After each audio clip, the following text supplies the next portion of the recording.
तू ही रे माझा मितवा या मालिकेच्या पुढील काही येणाऱ्या भागांमध्ये आपल्याला जबरदस्त असा ट्विस्ट पाहायला मिळणार आहे। आता नेमकं काय घडणार आणि कसं घडणार हे जाणून घेणं खूप इंटरेस्टिंग ठरणार, कारण राकेशचा खरा चेहरा ओटा भरण्याच्या दिवशीच अंजलीच्या समोर येणार। आता नेमकं ओटी भरण्याच्या कार्यक्रमात असं काय होणार ज्यामुळे राकेशचा खरा चेहरा अंजलीच्या समोर येणार, सगळं जाणून घेण्यासाठी आपला व्हिडिओ शेवटपर्यंत नक्की पहा।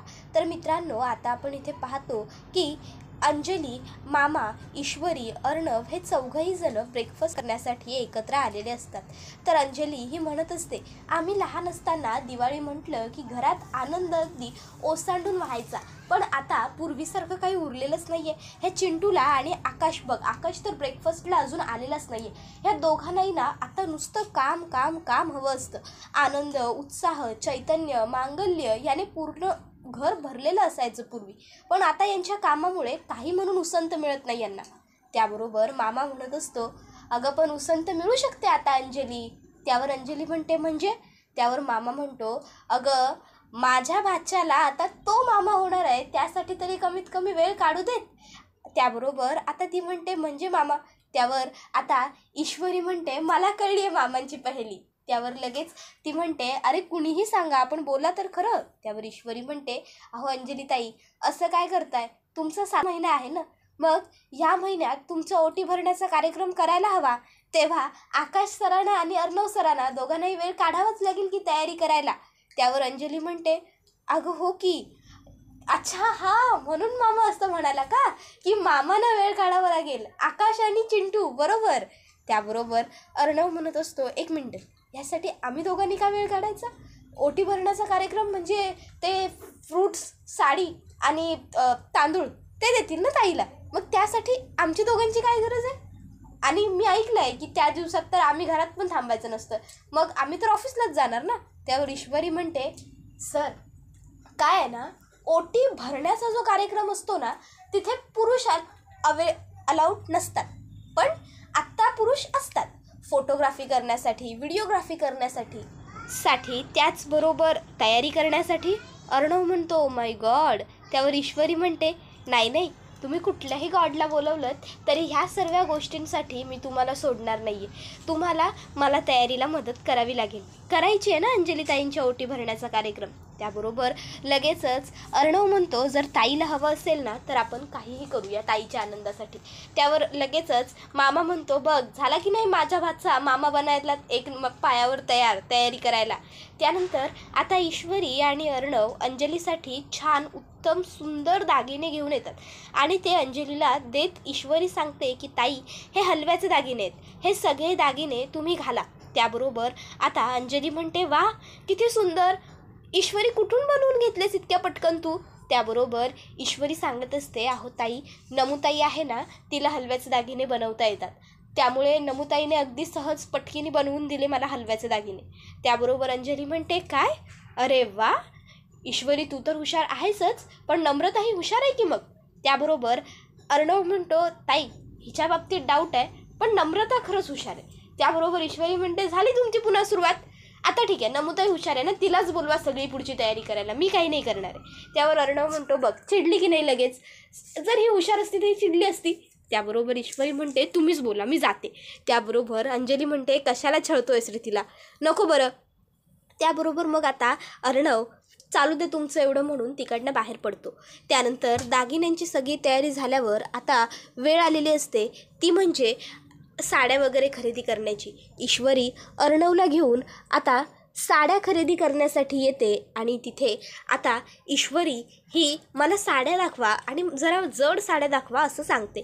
त्याबरोबर दुकानवाला हा खूप वेगळ्या वेगळ्या व्हरायटीच्या साड्या काढतो। ईश्वरी त्याला सांगते, हिरवा कलर हवा आहे, मग तो हिरव्या कलरमधल्या साड्या काढतो। ईश्वरी म्हणते, हो ओटी भरण्याच्या कार्यक्रमासाठी साड्या दाखवा, मग तो तशा साड्या दाखवतो आणि ईश्वरी त्यातली एक सुंदर ग्रीन कलरची साडी अंजलीसाठी घेऊन येते। आता रस्त्यात येता येता अचानक ईश्वरीचा मूड हा डाऊन झालेला असतो अर्णव ही गोष्ट नोटीस करतो की मगापासून उत्साहात एवढी सगळी तयारी ही करत होती, ताईसाठी दागिने काय बनवून घेतले आजच्या आज, आता साडी काय घेऊन आलो, मग अचानक हिला काय झालं, गाडीत बसल्यापासून काही बोलत का नाही आहे. मग ईश्वरी आणि अर्णव आता जेव्हा घरी येतात तेव्हा अर्णव ईश्वरीला विचारतो काय झालं आहे. त्यावेळेस ईश्वरी अर्णवला म्हणते की मला काळजी वाटते आहे ताईंची, त्या राकेशने जर काही उलटं सुलटं. तर दुसरीकडे आता अंजली मात्र मनापासून ओटी भरण्याच्या कार्यक्रमासाठी खूप एक्सायटेड असते आणि खूप खुश असते. ती आता म्हणत असते की चला, ईश्वरीच्या बहाण्याने माझ्या ओटी भरण्याचा कार्यक्रम तरी झाला. आज आई असती तर आईला किती आनंद झाला असता. पण असो, इतक्यात त्या ठिकाणी ईश्वरी येते. ईश्वरी म्हणत असते काळजी करू नका, तुमची आई जिथे कुठे आहे ना तिथून तुमच्या पाठीशी आहे. माझी आई असं म्हणते, आपल्या आईचं आपल्यावरती लक्ष कायम राहतं. पूर्वी मी लहान असताना मलाही असं वाटायचं, त्यावेळेस मला आईने ही गोष्ट समजावून सांगितली होती की माझ्या आईचंही कुठून तरी माझ्यावर लक्ष असेल. त्याबरोबर आता ओटी भरण्याच्या कार्यक्रमात जेव्हा अंजलीला आणलं जातं त्यावेळेस पहिली ओटी कोणी भरायची हा प्रश्न असतो. कारण अंजलीला आई नाही, मग तिच्या भावाची बायको, तिची वहिनीच पहिली ओटी भरू शकते असं आता काही जुन्या जाणत्या बायका बोलतात. त्यावर वल्लरी म्हणते का म्हणून, जर तिला आई नाही आहे तर संगोपन करण्याची जबाबदारी मामीने घेतलेली चालते. मग पहिली ओटी भरण्याची जबाबदारी, पहिल्या ओटी भरण्याचा मान जर मामीला मिळाला तर काय फरक पडतो. ते काही नाही, अंजलीची पहिली ओटी मीच भरणार आणि उलट या मुलीची सावलीसुद्धा माझ्या भाचीवर पडायला नको. हिच्या सावलीमुळे ना काहीतरी अघटितच घडेल तिच्या बाबतीत. त्याबरोबर ईश्वरी म्हणते वल्लरी मामी जे म्हणतायत ते बरोबर आहे. नाही म्हणजे वयाने, मानाने आणि प्रत्येक गोष्टीतच त्यांचा मान मोठा आहे, सो त्यांना भरू द्या ओटी, माझी काही हरकत नाही आहे. वल्लरी म्हणते तुझी हरकत असते तरी तुला विचारलं कोणी, काय फरक पडतो तुझ्या हरकत असल्याने, मला जे करायचं आहे मी तेच करणार.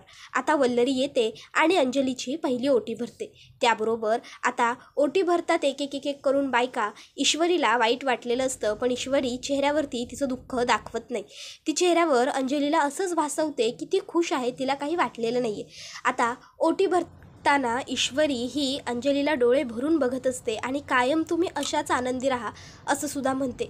त्याबरोबर अंजलीच्या अचानक पोटात दुखायला लागतं आणि तिला खूप त्रास व्हायला लागतो. त्याबरोबर ईश्वरीच्या लक्षात येतं की अंजलीला ह्या लेबर पेनच्या कळा येत आहेत. त्याबरोबर आता ईश्वरी ही धावत पटकन बाहेर येते. बाहेर अर्णव, आकाश, मामा तिघही जण बसलेले असतात.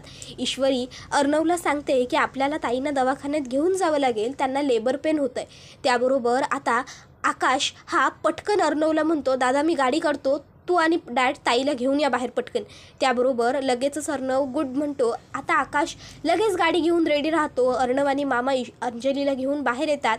आता ईश्वरीसुद्धा त्यांच्याबरोबर येते. आकाश हा आता लगेचच इकडे राजेशला फोन करतो तर राजेशसुद्धा त्या ठिकाणी येतो. आता राजेश त्या गाडीत बसायला जात असतो तर अर्णव त्याला थांबवतो आणि म्हणतो जिजू तुम्ही मागून या, म्हणजे मामी आजी त्यांनासुद्धा काळजी वाटते ना ताईची, सो त्यासुद्धा येतील, तुम्ही त्यांना घेऊन या मागून. इथे मिस इंदौर आणि मी बसतो आणि आम्ही दोघं ताईला घेऊन पुढे दवाखान्यात जातो, तोपर्यंत तुम्ही मागून या. त्याबरोबर आता लगेचच राकेश मुद्दामून म्हणायला लागतो अरे अर्णव असं काय करतोयस, अंजलीला आता सध्या सर्वात जास्त गरज माझी आहे, मी जातो तिच्याबरोबर. त्यावर ईश्वरी म्हणते ही वेळ आहे का भांडत बसण्याची, आत्ता सध्या त्यांना त्रास होतोय आणि आपण त्यांना हॉस्पिटलमध्ये पोहोचवणं गरजेचं आहे. आणि राकेश जिजू म्हणतायत ना अर्णव सर तुम्ही या म्हणून मागून, तर या ना मागून, घरच्यांना घेऊन या तुम्ही, आम्ही जातो पुढे फॉर्मॅलिटीज वगैरे कंप्लीट करतो हां. आणि आता ईश्वरी ही असं बोलल्याबरोबर अर्णवला पटकन ती म्हणते अहो तुम्ही काय टाईमपास करताय, बसा पटकन गाडीत. आता अर्णव आणि ईश्वरी गाडीत बसतात. ईश्वरी अंजलीचं डोकं स्वतःच्या खांद्यावरती घेऊन काळजी करू नका, तुमचं सर्व व्यवस्थित होईल, तुम्ही फक्त मोठा मोठा श्वास घ्या आणि देवाचं नाव घेत राहा सतत असं म्हणत असते. अंजली सांगत असते ईश्वरी मला खूप दुखतं आहे, मला खूप त्रास होतो आहे, लवकर चला गं. त्यावर आकाश म्हणत असतो हो ताई मी घेऊनच चाललो आहे, फक्त 5 मिनटं लागतील, 5 मिनटात पोहोचू आपण हॉस्पिटलमध्ये, फक्त 5 मिनटं दमधर. त्याबरोबर हॉस्पिटलमध्ये आल्या आल्या आकाश जोरजोरात डॉक्टर, नर्सेस, डॉक्टर अशा हाका मारतो. त्याबरोबर त्या ठिकाणी आता सिस्टर येतात तर अर्णव सांगतो एमर्जन्सी आहे माझ्या बहिणीची. त्याबरोबर आता त्या ठिकाणी डॉक्टरसुद्धा येतात, वॉर्ड बॉय ट्रेचर घेऊन येतात. अंजलीला ट्रेचरवरती झोपवलं जातं. डॉक्टर्स अर्णवला सांगतात फॉर्मॅलिटीज कंप्लीट करा, तोपर्यंत आम्ही पेशंट बघतो. आता अंजलीची कंडिशन चेक केल्यानंतर डॉक्टर सांगतात कॉम्प्लिकेशन्स आहेत, कारण केसच अवघड आहे. बाळ किंवा आई एकालाच कोणाला तरी वाचवता येईल. आता या कंडिशनवर अर्णव हा अंजलीला वाचवा असं सांगतो, मला माझी बहीण हवी आहे. तर आता ईश्वरी ही देवाकडे प्रार्थना करत असते की अंजलीताईंच्या बाबतीत पहिल्यापासून खूप चुकीच्या गोष्टी घडल्या आहेत. आधीच तू त्यांना जन्मापासूनच एखाद्या गोष्टीत कमी ठेवलं आहेस आणि तो म्हणजे त्यांचा पायाने तू त्यांना अपंग ठेवलंस. त्यामुळे त्यांना कायमच त्या गोष्टीचं दुःख होत आलेलं आहे. त्यानंतर लहानपणीच तू त्यांचे आईवडील त्यांच्यापासून हिरावून घेतलेस आणि आता लग्न झाल्यानंतर 4 वर्ष नवरा फसवणूक करतोय. इतका नीच नालायक नवरा तू त्यांच्या पदरात दिलायस, तरीही त्या गोष्टीची त्यांना जाणीव नाही आहे. त्यात जर आता त्यांच्या पदरात हे इतकं मोठं दुःख घातलंस तर त्यांच्या इतकी दुःखी बाई दुसरी कुठलीही जगात उरणार नाही. देवा, असं माझ्या नंदेच्या बाबतीत घडू देऊ नकोस. अंजलीताईंचं सगळं व्यवस्थित होऊ दे, त्या आणि त्यांचं बाळ दोन्हीही व्यवस्थित राहू दे.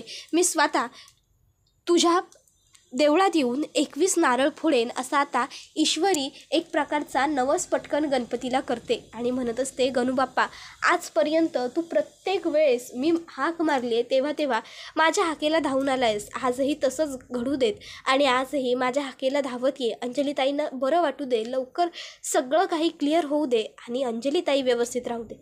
त्या राकेशला महत्त्वाचा म्हणजे त्यांच्यापासून दूर ठेव. जेव्हा तो राकेश येतो तेव्हा काहीतरी उलटं घडत असतं. राकेश हा अंजलीताईंजवळ येऊच देऊ नकोस. तर आता अर्णव हा सुद्धा सगळ्या हॉस्पिटलच्या ज्या काही फॉर्मॅलिटीज असतात त्या पटापट कंप्लीट करून घेतो आणि आकाशला सुद्धा सांगून ठेवतो की आकाश, एक काम कर, आपल्या बँकेतनं जाऊन कॅश काढून घेऊन ये. आकाश हा आता अर्णवला म्हणत असतो, हो दादा, डोंट वरी, मी करतो ते सगळं मॅनेज. त्याबरोबर अर्णव आता आकाशला स्वतःचं ATM देत असतो. त्यावर आकाश म्हणतो, दादा, अरे ठीक आहे, या अशा वेळी तुझे पैसे माझे पैसे हा असा भेद बघायचा आहे का आपल्याला आपली बहीण महत्त्वाची आहे. डोंट वरी, काळजी नको करू, माझ्याकडे माझं कार्ड आहे. त्यावर अर्णव म्हणत असतो, अरे पण जर कमी जास्त झालं तर? त्यावर आकाश सांगतो, दादा, काळजी करू नको, माझ्याकडे माझं कार्ड आहे, कंपनीचं कार्ड आहे. जर मला माझ्याकडचे पैसे संपतील असं वाटलं तर मी कंपनीचं कार्ड वापरेन आणि माझ्याकडचे पैसे संपणार नाही, व्यवस्थित होईल सगळं, मी करतो सगळं पैशांचं मॅनेज. त्याबरोबर अर्णव त्याला म्हणतो, काहीही लागलं तर मला सांगशील आकाश. आकाश होकार देतो. डॉक्टर्स काही बेसिक मेडिसिन्स, बेसिक वस्तू का अर्णवला आणायला सांगतात. आकाश त्याच्या हातातली चिठ्ठी घेतो आणि म्हणतो, मी घेऊन येतो दादा, तू बस इथे, डॉक्टर काय बोलतील, काही सांगतील. त्याबरोबर आता आजीचा फोन आणि मामीचा फोन हा अर्णवला आलेला असतो. तुम्ही कुठल्या हॉस्पिटलला गेलाय, आम्हाला काहीच सांगितलं नाही आहे, असं सगळं आता आजी अर्णवला म्हणत असते. त्यावर अर्णव हा हॉस्पिटलचं नाव आजीला सांगतो. मग आता त्या ठिकाणी राकेश पोहोचलेला असतो मामीला, आजीला आणि मामाला घेऊन. आता राकेश ह्याला त्या होणाऱ्या बाळाजवळही काही घेणं देणं नसतं आणि अंजलीजवळ तर काहीच घेणं देणं नसतं. त्याला वाटत असतं, उलट दोघंही मेले तर बरं होईल, दोघंही मेले तर माझा जीव या सगळ्यातनं एकदाचा लवकर मोकळा होईल, मी सुटून जाईल, मग मी आणि माझी इंदोरी जिलबी सुखाने संसार करू आणि त्यात बायको गेल्याच दुःख, बायको गेल्याची सिंपती मिळेल ती तर वेगळीच. तर आता ईश्वरी ही प्रार्थना करत असते, सगळं व्यवस्थित होऊ दे असं ती जप करत असते देवाचा. इतक्यात आता अर्णवसुद्धा तिला सांगतो, काळजी करू नको, होईल सगळं व्यवस्थित. तोपर्यंत तिथे डॉक्टर येतात आणि डॉक्टर हे ईश्वरी, अर्णव, मामा, मामी, आजी, आकाश, राकेश सगळ्यांनाच गुड न्यूज देतात. मुलगी झाली अंजलीला आणि अंजली एकदम व्यवस्थित आहे. त्याबरोबर अर्णव विचारतो, मग तुम्ही मगाशी जे, त्यावर आता डॉक्टर सांगतात, काय होतं ना, कधी प्रीमॅच्युअर डिलिव्हरीमध्ये कॉम्प्लिकेशन्सच असे दिसतात की त्यामुळे आधीच आम्हाला वाटतं की काहीतरी गडबड होईल आणि त्यामुळे आम्हाला हे आधीच पेशंटच्या रिलेटिव्सना सांगावं लागतं. काही वेळेस रिलेटिव्ह सर्व गोष्टींसाठी डॉक्टरना जबाबदारी धरतात आणि तसं घडू नये यासाठी आम्हाला पूर्वकल्पना पेशंटच्या रिलेटिव्सना देऊन ठेवावी लागते. काही वेळेस हे असं सांगितल्यावर काही पेशंटचे रिलेटिव्स पेशंट हॉस्पिटलमधून हलवतात, दुसरीकडे कुठेतरी शिफ्ट करतात, म्हणून हे असं सांगावं लागतं आधी. त्यावर आता ईश्वरी म्हणते, बरं ते सगळं ठीक आहे, आम्ही भेटू शकतो का अंजलीताईंना? त्याबरोबर डॉक्टर सांगतात की नाही, अजून तरी तुम्ही भेटू शकत नाही, आता सध्या त्या शुद्धीवर नाही आहेत, बेशुद्ध आहेत, थोडा वेळ वाट पाहावी लागेल, थांबावं लागेल, शुद्धीवर आल्याच्या नंतर मगच तुम्ही त्यांना भेटू शकता. सध्या त्यांना ग्लुकोजसुद्धा चढवलं आहे, त्यामुळे त्या जितक्या रिलॅक्स राहतील, काम माइंड राहतील, तितकं त्यांच्यासाठी चांगलं राहील. त्याबरोबर अर्णव हा विचारतो आणि माझ्या ताईचं बाळ. त्याबरोबर डॉक्टर सांगतात की बाळाला 6व्या फ्लोअरवरती आम्हाला शिफ्ट करावं लागेल. कमी महिन्यात जन्माला आलेलं बाळ आहे, प्रीमॅच्युअर आहे, त्यामुळे कमीत कमी 1 आठवडाभर काचेच्या पेटीत ठेवावं लागेल. पण त्यासाठी खूप खर्च येईल. त्यावर अर्णव हा सांगत असतो, जितका खर्च लागेल तितका करा डॉक्टर, काहीच फरक पडत नाही, फक्त माझ्या ताईचं बाळ व्यवस्थित राहिलं पाहिजे. त्यावर डॉक्टर हे अर्णवला सांगतात, काळजी करू नका, तुमची ताई आणि तिचं बाळ दोन्हीही या हॉस्पिटलमधून व्यवस्थित रिकवर होऊनच बाहेर पडतील. त्यानंतर आता अर्णव आणि ईश्वरी हे दोघंजणं अंजली कधी शुद्धीवरती येते ह्याचीच वाट बघत असतात. त्याबरोबर आता सिस्टर ही बाहेर येऊन सांगते की तुमची ताई शुद्धीवरती आली आहे. त्याबरोबर आता ईश्वरी आणि अर्णव हे दोघंजणं अंजलीला भेटण्यासाठी आतमध्ये येतात. ईश्वरी आणि अर्णव आल्याबरोबर आता त्यांच्या मागोमाग मामा, मामी, आकाश हे सगळेसुद्धा आतमध्ये येतात. आजी तर आतमध्ये येते आणि अंजलीच्या डोक्यावरून हात फिरवते. अर्णवसुद्धा अंजलीच्या डोक्यावरून हात फिरवतो. अर्णवचे डोळे भरून आलेले असतात, त्याच्या डोळ्यातलं पाणी अंजलीच्या हातांवरती पडतं. तर अंजली अर्णवला सांगत असते, अरे व्यवस्थित आहे मी, आता कशाला रडतोयस? त्यावर अर्णव सांगतो, रडत नाही आहे मी आलो. आणि आता अर्णव हा तिकडनं बाहेर जात असतो, पण ईश्वरी त्याला तिथे थांबवते, थांबा इथेच असं सांगते. त्याबरोबर अर्णव आता ईश्वरीला खुणावत असतो की जाऊ दे थोडा वेळ बाहेर मला, पण ईश्वरी म्हणते नको, थांबा इथेच. अर्णव आता तिथे थांबतो आणि बसून घेतो. तर आता अंजली ही ईश्वरीला विचारत असते, माझं बाळ?